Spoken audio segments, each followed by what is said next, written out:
It's very important to hit the right buttons on your camera. So that's our 13 blade wind turbine. It's in that same position that we left it in the winter, back in December when it first started, and it looks like it wants to turn, so, but it has to get enough to turn and get it going. So I'm thinking I'm going to probably drop that down and put on a 7 blade, and I might even put an extra section of pipe on it, because this is only about 30 feet, and that would get me up another 10 feet, so that'd be 40 feet up. Still in the trees, as you can see. This is a tree protected year-round because it's all fir trees, so you know, you would think it would go.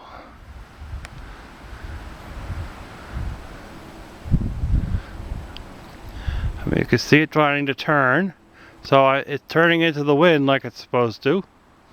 It just doesn't start up in low speeds, and if you go on to the Missouri Wind and Power, they brag about how well this thing starts up in low speed. So I would have thought that this thing would have been cruising, because we had some good storms all winter. But you know, at least it hasn't fallen over. I'd have to say that I'm really proud that this bad boy has not fallen over. You can see from my other videos, you can recognize the tower. It's my ornamental tower that I beefed up with high stressed screws, and so it sits on that bottom, and then it has cables, 3 cables that go off on it. And I think I could probably go another 10 feet and just do another set of cables back to the same point. They're actually tied to tree stumps which I had hanging around, so tree stumps that are you know, root systems. And the other thing I want to show you here is this is the solar panels. These are my solar panels. This is a 60 24 volt. No, I mean, this is a 60 12 volt, and then that is 4 15 watt 12 volts that are in series, or parallel. Nope, you're right. You're absolutely right. You checked me on that. They're parallel. So we got 4 15ers in parallel to give me 60 watts and 12 volts, and then this one here is 12 volts. These I both got at Amazon. For the price you pay, you can definitely buy yourself one 300 watter, probably, from the right person, and you get a whole lot more power. But at the time, this was actually not a bad deal. This is not a good deal now, and their price is the same. So at any rate, there's 60 wired, 12 volt wired in series with 60 12 volt to give me 60 volts 24 volts panels. So not a lot, hardly anything really, but it's something anyway.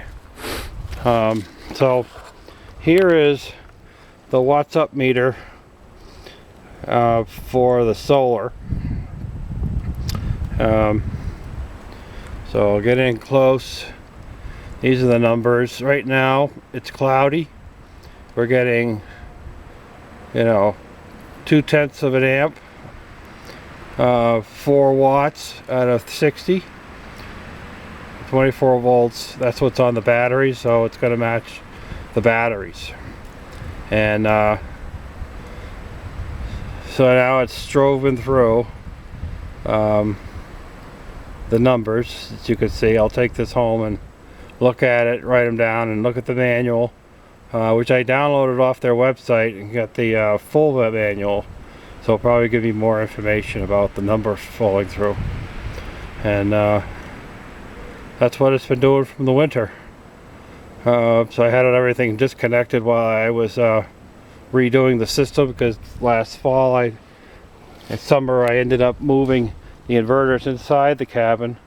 So the only thing over here on the Power Wagon now is the batteries and the diverter load, and I'll do another video of that.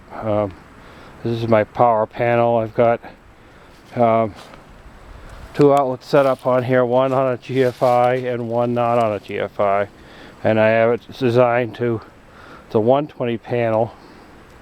If I had to input it from a generator, I can plug that into the 120 lug on the generator to power the panel, the campsite, or this orange cable here serpentines through, goes and plugs into the inverters that are inside. So either the 300 or the 3000 watt. Be back in a minute.